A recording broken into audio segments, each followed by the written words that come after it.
Hello, welcome back to Oliver's Greenhouse. Now it's been a good 7 days since I've made any content. Life's been super busy at the moment. I've basically just been trying to use any spare time I've had to get on with the kitchen. Yes, the kitchen is still going. We were held up by the kitchen supplier with one bloody cupboard, and it took them like 17 days to get it to us, so they're going to be getting a snotty email / letter at some point quite soon. Regarding that, because that's just not appropriate. So it's basically held up the whole project. And also the worktops which I'm fitted, they're actually my own worktops. They're actually pieces of timber I milled with a friend about 7 years ago, and they've been in dry storage. Well, they've just been in storage drying out over the last 7 years, so they're really special. They've taken a lot of time and preparation to get them right. I was going to put them in my last house, but I'm really glad I didn't. You know, I really wanted to keep them for, you know, the forever house, and so that's what I've done. And we've obviously had to spend quite a bit of time getting them prepped, flattened off, sanded, fitting them in place and everything. So it's been a real labour of love, but they look amazing. So that's basically why I've been so busy. So you guys have been a bit neglected, for which I can only apologise. But got a bit of time this afternoon. Now I'm going to try and do 2 videos today. Some of you will be aware that my Cephalotus, which are in flower spike, which is no big great shakes for most people, but I've actually never bloomed these. These didn't bloom for me last year, so it's the first time I've seen them flower. So I'm very keen to collect some seeds off them, and I was thinking of doing a giveaway, actually giving some of the seeds away within the UK, because I can do that without getting in any trouble, or certainly within Europe as well. So what I thought I'd do is, now Cephalotus will self-pollinate. They do have that ability, and I think in the wild they're quite regularly pollinated by ants as well. I think I heard that somewhere. That could be complete codswallop, but I can neither confirm or deny that. But that's I do seem to remember hearing that. So what I thought we'd do is we'd get the Cephalotus over the other side of the greenhouse there, where there's not quite so much backlighting, and we'll have a quick run through how you can encourage or increase the yields of your flowers. So yeah, it should be relatively straightforward.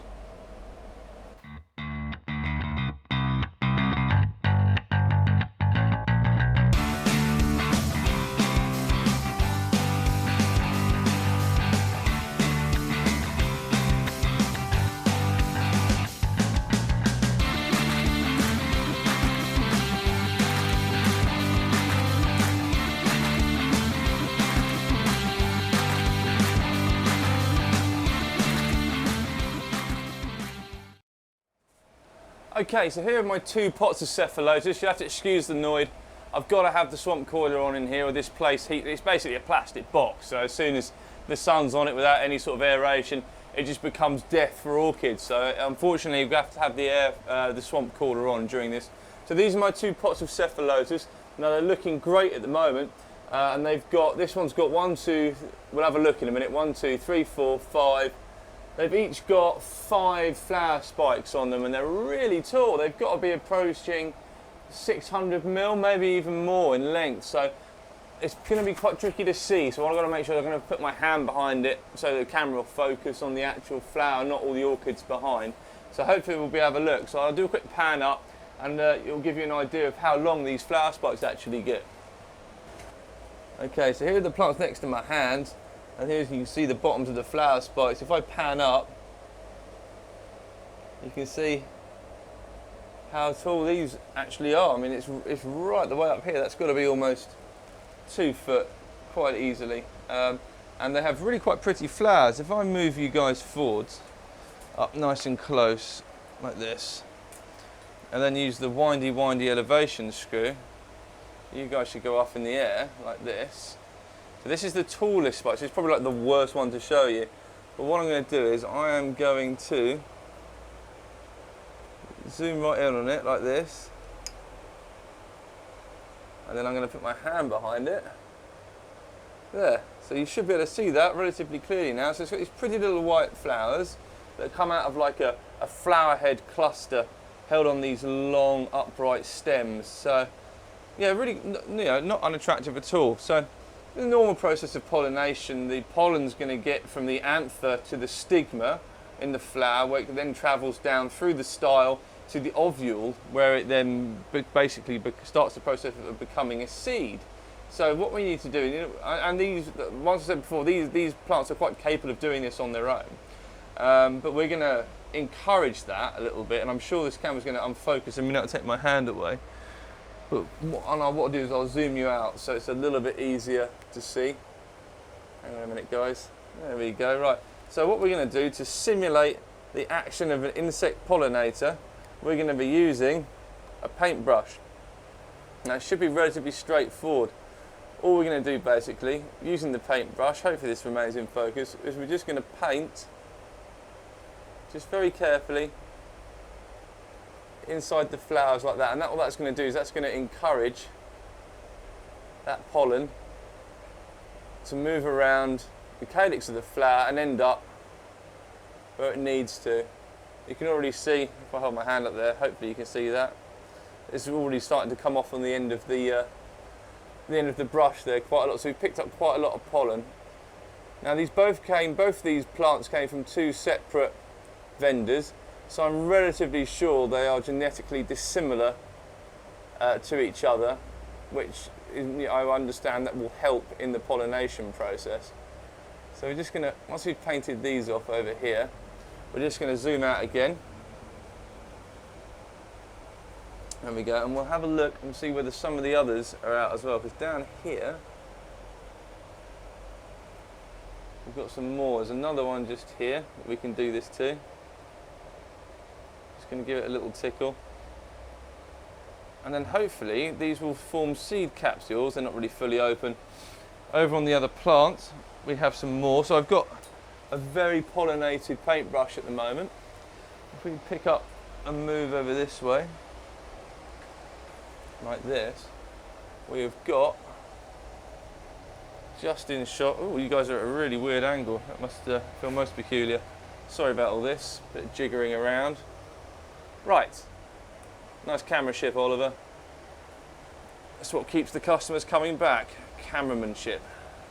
Right, hopefully that's going to focus on there. So we'll do the same thing on this one as well. It might actually be easier to hold it in my fingers like this and just tickle the flowers. That there looks very similar. I don't know if you're going to see that, if I can hold it still enough and in shot. See that hairy little weird thing just there? That looks very similar to what a Cephalotus seed looks like. I've never collected Cephalotus seeds, so I can't tell you for sure that's what it is, but what I have seen on other YouTube channels and in pictures is they look like a little hairy little thing, like a little, I don't know, like a weird little hairy mouse basically, but really small. So once we've done all this, that's pretty much all of them that are out at the moment. So sorry for that brief interruption. That was just Harry apologising for punching his sister in the face. For those of you with kids out there will understand that random acts of violence are perfectly acceptable when you have children, especially between siblings apparently. So I'm pretty sure I can't remember punching my sister in the face when I was a kid, but I'm not denying that it ever happened or didn't happen. So yeah, that's how you hand pollinate, or certainly help to hand pollinate Cephalotus. Just like that. And what we'll do is we'll wait until we can confirm that these things are producing flowers, seed, and then we'll collect them up and we'll sow them together. And also what I'll do is I'll send some out. We'll run a little competition or something, or just do a giveaway, depending on how many seeds we've got. And I think that'll be fun. So thanks for watching.